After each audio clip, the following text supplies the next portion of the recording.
Hi, you guys. So I'm gonna share a story of something that I feel like the gang stalkers were part of. I can't 100% prove it, but with everything that has gone on, I'm like 99.9% sure. And these are just kind of the tactics that they do. And from other stories I've heard, I'm like, oh, so that semi truck was really, purposely wrecked and damaged my vehicle. But before I do that, I'm going to read you a Bible verse. And it is in Joshua chapter 1, verse 9.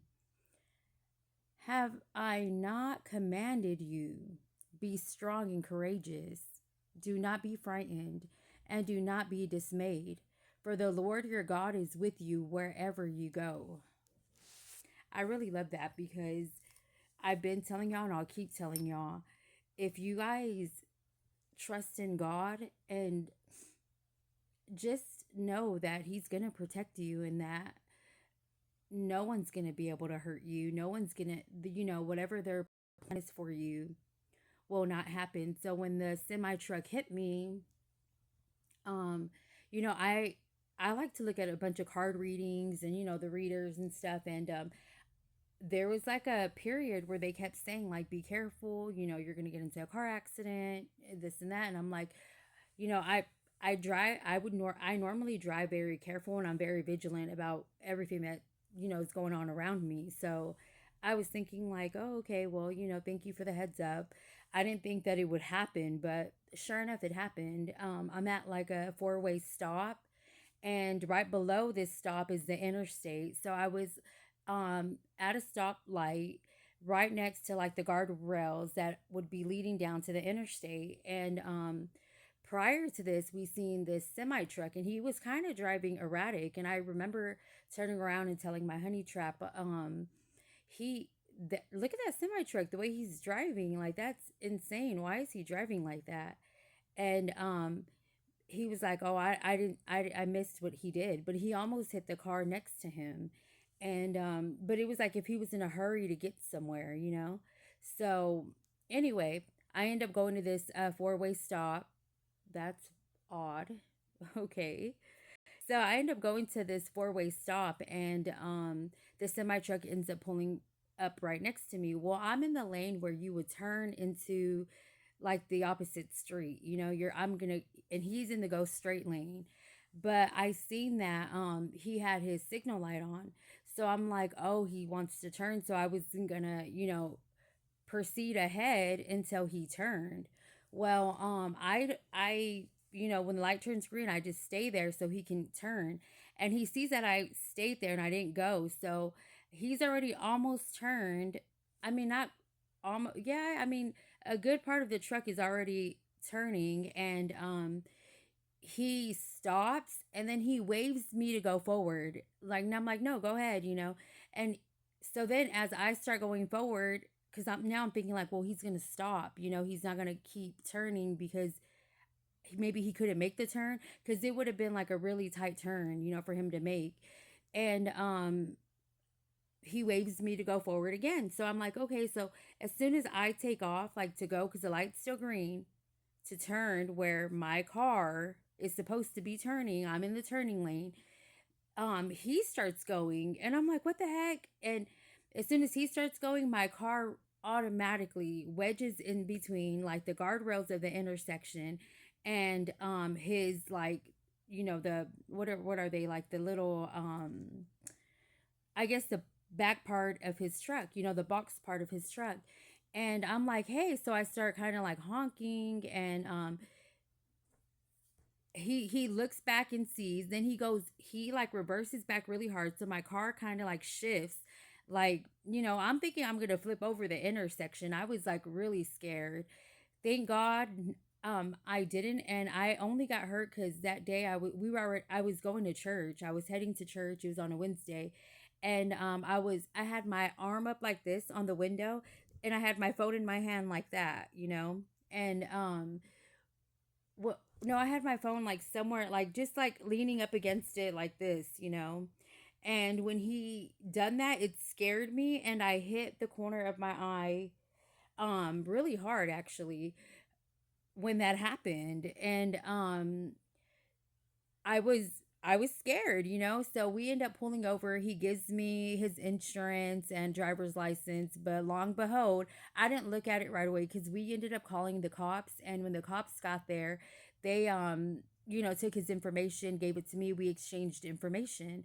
Well, he the insurance company that he gave us was an invalid policy, which I ended up finding out they were the company still insured with that insurance company, but they I guess changed their policy.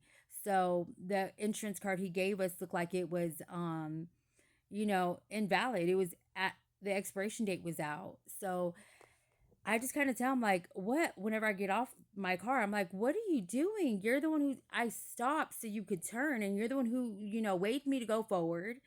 I proceed to go forward, and then you take off. Why would you do that? And he's like, "Oh, it was an accident, like I'm just tired. I've had a long, drive." And I'm very understandable because and if you are a truck driver, I appreciate everything you guys do, and I don't think y'all get enough credit. And I say that all the time because I truly do believe that.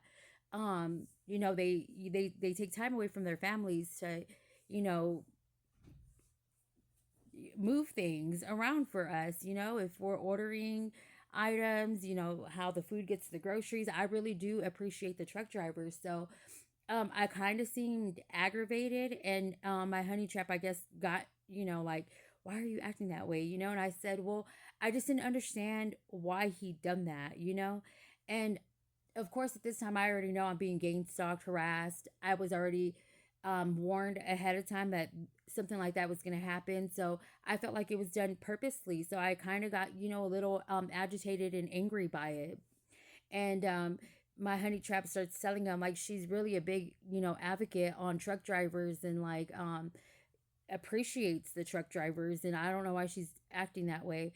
And I go to the car because I'm still shaken up. You know what I mean? Like it was kind of it was just a so real experience. And I thank God I wasn't hurt. But long story short, I ended up figuring out who the insurance company was. When I called his company to tell them, because it's VEEDEE was the truck that hit me, and that's the company, I guess. They're like a green company. And I call them, and the boss says, "Oh, we weren't informed that there was an accident. Who was the driver?" So I tell him the driver's name, and he's like, "Okay, well, yeah, we're gonna take care of it. Don't worry. Like, I'm sorry, And I explained to him what happened and how it was the truck driver's, fault. And mind you, I didn't have insurance on my car, but this is because I had just got this car from my sister. I've had this car maybe 3 weeks. I don't really recall how long I had it, but it wasn't very long. I just got the car. So I'm like, before that, I didn't have a car because stuff that happened prior, which that's a long story too. But I didn't have a car. So I'm like, what the heck? I just got this car. So I'm like upset by that too. And like, it was just a mess.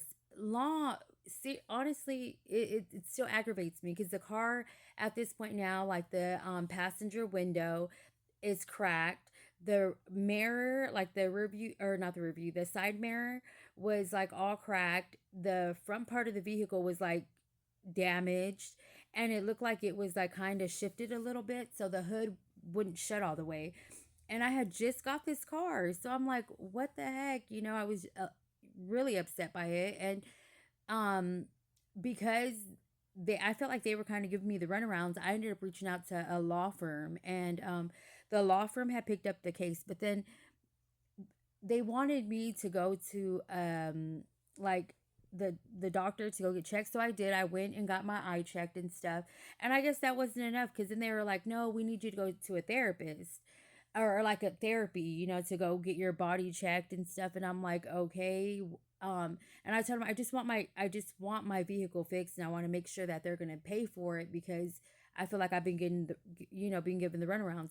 Well, my law firm sends me back that they ended up finding out that, or I don't know if they found out or that the truck company wasn't going to pay for the damages of the vehicle. So we would have to go through me going to see a chiropractor. And I'm like, but I'm not injured. I just want my vehicle fixed. So, long story short, my vehicle never got fixed. I never got paid for that incident. And I'm without a car again.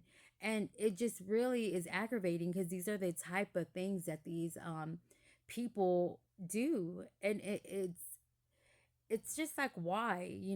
But I do think it was, I think that they probably wanted my car to roll over onto the interstate and me possibly be unalived, is what I believe. That's what I think. But these are just some of the things that they do. But remember, God says, do not be fearful. You can go wherever you want. Do not be dismayed by what they're going to do or what you feel. God's always going to protect you. And nothing they can do can hurt you, or you know their plans aren't God's plans, and God's plans will always conquer anyone else's plans. And I mean, the whole situation was just so unreal, and I thank God my kids weren't in the vehicle with me. It was just me. But even now to this day, I'm like, anytime I see a semi truck, I'm like, oh whoa, like, I'm very cautious because I mean, I think like the first month that it happened, I didn't even want to park next to a semi truck or pull up next to a semi truck because that's how fearful the whole situation was. Even though I didn't get hurt, I really felt like my car was going to flip over the interstate. But then I also panic easily. So I don't know, but just wanted to share that story. And yeah, just let y'all know, be aware, be vigilant, because our gang stalkers are everywhere. They can be your doctor, they can be your child's teacher, they can be your your pastor in some cases. Like, seriously, I know that a lot. I've seen a few of the people that have been following me. There was a church I used to go to, and these people are members of that church, and I'm like, wow, that's just it. It's unbelievable, honestly. But just because you don't know them, and just because you think these semi trucks may come from a different country or a different state, or they don't know you, they probably do. They probably heard, or they probably were paid, or whatever the case is. So just be very vigilant and aware of what's going on. Yeah. You guys have a great day.